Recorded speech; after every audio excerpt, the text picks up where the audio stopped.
नमस्कार। स्वागत है आपका मेरा इस न्यूज़ चैनल पॉलिटिकल पल्स में। और इससे पहले कि मैं मुख्य विषय पर रहूं, मैं आपसे रिक्वेस्ट करूंगा कि यदि आपने मेरा चैनल सब्सक्राइब नहीं किया तो इसे अवश्य सब्सक्राइब कर दें और वीडियो को अंत तक देखें। और यदि आपको ये पसंद आए तो इसको लाइक करें और फिर अपने दोस्तों के साथ शेयर करें।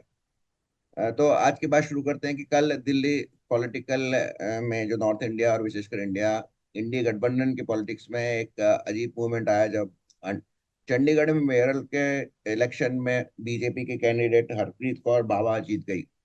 उन्होंने प्रेमलता को, जो आपकी कैंडिडेट थी, उनको 19 के मुकाबले 17 के मुकाबले 19 वोटों से हराया। हालांकि जो सिचुएशन थी वो इस तरह थी कि बीजेपी के पास 16 वोट थे और आप आम आदमी के पास 13 और कांग्रेस के पास 6, यानी कि 19 वोट थे। इसके अलावा वहाँ के मेयर इलेक्शन में मनीष तिवारी को भी वोट देना था, जो कि सांसद थे। लेकिन नतीजा ये हुआ कि कुछ क्रॉस वोटिंग हुई और बीजेपी कैंडिडेट जीत गया और आपका कैंडिडेट हार गया। लेकिन इसके विपरीत जो डेप्यूटी सीनियर डेप्यूटी मेयर है और जो मेयर की पोस्ट है, डेप्यूटी मेयर की पोस्ट है, उस पर कांग्रेस का कैंडिडेट जीता। जैसा कि उन दोनों पार्टियों के बीच में एग्रीमेंट हुआ था कि मेयर की पोस्ट आम आदमी पार्टी के पास रहेगी और डेप्यूटी और सीनियर डेप्यूटी जो मेयर होंगे वो कांग्रेस के होंगे। तो इस तरह से कांग्रेस में के कुछ लोगों ने क्रॉस वोटिंग की है और ये एक बहुत बड़ा झटका है आम आदमी पार्टी को दिल्ली के चुनाव के पहले, क्योंकि दिल्ली के चुनाव में वैसे ही वो स्ट्रगल कर रही है और एक तो उसकी लड़ाई बीजेपी से हो रही है और दूसरी उसकी लड़ाई कांग्रेस से हो रही है। तो जो इंडी गठबंधन है उसके जो बाकी सदस्य हैं, जैसे कि ममता बनर्जी, अखिलेश यादव, उद्धव ठाकरे और लालू प्रसाद यादव, ये सब कैंपेनिंग कर रहे हैं आम आदमी पार्टी के लिए और और कांग्रेस के खिलाफ में ये कर रहे हैं, क्योंकि बेसिकली इन सबका भी जो वोट है वो मुस्लिम वोट ही है और वो उसी को एड्रेस करते हैं, या फिर अपने जो इलाके के एरिया जो लोग हैं उनको चाहते हैं कि वो उन आम आदमी पार्टी की फेवर में वोट दे, ताकि कांग्रेस वहां पर वापस से उभर नहीं सके।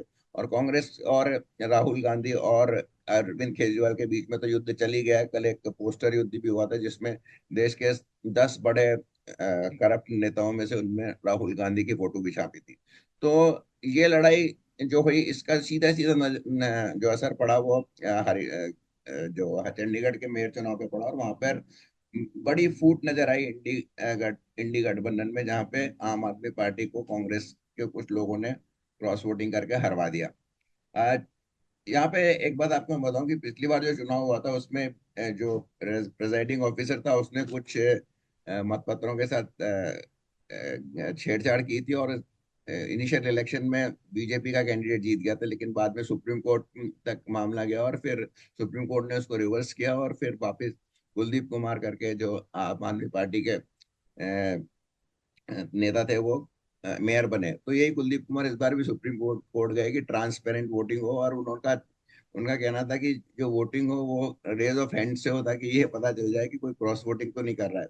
लेकिन सुप्रीम कोर्ट ने शायद उनकी ये बात तो नहीं मानी, पर हाँ, जरूर एक रिटायर्ड पंजाब और हरियाणा हाईकोर्ट के रिटायर्ड जज को एक ऑब्जर्वर की तरह घोषित वहां पे नियुक्त किया ताकि ट्रांसपेरेंट वोटिंग हो सके। और अब चूंकि ये बैलेट से वोटिंग हुई है तो ये पता लगाना मुश्किल है कि किसने क्रॉस वोटिंग की है।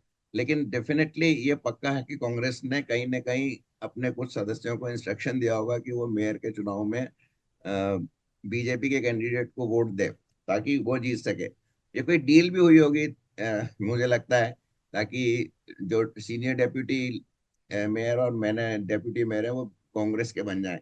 तो अरविंद केजरीवाल को शायद इस बात को समझने में काफी देर लगेगी। अभी वो वहीं उलझे हुए हैं, वो हरियाणा से उलझे हुए हैं, वो पंजाब से उलझे हुए हैं और दिल्ली में भी उलझे हुए हैं। तो ये की हालत है इंडी गठबंधन की। और आपको साफ साफ क्रैक नजर आ रहे हैं। बेसिकली जो मेरा मानना है वो है कि इंडिया गठबंधन एक्चुअली नहीं है, देयर विल बी एक एक थर्ड फ्रंट होगा जिसमें ये सारी पार्टियां, आप देखिए, उत्तर प्रदेश में समाजवादी पार्टी है, बिहार में लालू यादव की आरजेडी है, कल बंगाल में टीएमसी है, और अगर देखें तो आंध्रा में जगनमोहन रेड्डी है। और जो ये पार्टियां हैं, ये बेसिकली जहाँ पे कांग्रेस की उपस्थिति लगभग नगण्य है, ये एक फ्रंट बनाएंगी, जो तीसरा फ्रंट, चौथा फ्रंट, जो भी उसको आप कह लें। और कांग्रेस के साथ में अभी जो फिलहाल दिख रहे हैं वो एक झारखंड के मुक्ति मोर्चा दिख रहा है, और एक तमिलनाडु की जो पार्टी है डीएमके वो दिख रही है। तो जो अगला चुनाव मेरे ख्याल से जो स्थिति बन रही है वो अगले चुनाव में ये होगी कि जो रेस्ट ऑफ कांग्रेस, एक तो एनडीए होगा, जो एनडीए में जिसमें अभी सब पार्टियां शामिल हैं, और एक दूसरा फ्रंट होगा जो कांग्रेस का होगा, जिसमें ज्यादा कुछ छोटी मोटी पार्टियां और बड़ी पार्टियों में डीएमके और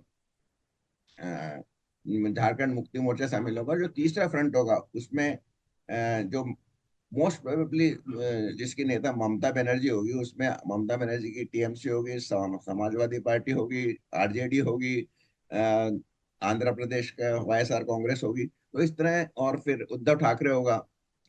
ये सब जो नेता इनमें वाईएसआर को छोड़ दें तो ये सब जो पार्टियां हैं ये दिल्ली में कंपेन कर रही है कांग्रेस के खिलाफ, आर आम आदमी पार्टी के पक्ष में। सो जो इंडिया गठबंधन है उसी के ये सदस्य हैं। तो अभी ये इंडिया गठबंधन नहीं रहेगा, इसका क्या नाम रहेगा पता नहीं, लेकिन जो अगला चुनाव होगा वो तीन फ्रंट के बीच में होगा। एक और बेसिकली देखा जाए तो चुनाव जैसे राजस्थान, गुजरात, मध्य प्रदेश, हिमाचल प्रदेश, कर्नाटका, ये जो राज्य हैं इनमें सीधा कांग्रेस वर्सेस बीजेपी होगा, और बाकी जो पार्टियां होंगी उसमें त्रिकोणीय मुकाबला होगा, जिसमें कांग्रेस, बीजेपी और ये जो तथाकथित जो मैं थर्ड फ्रंट कर रहा हूँ इसमें मुकाबला होगा।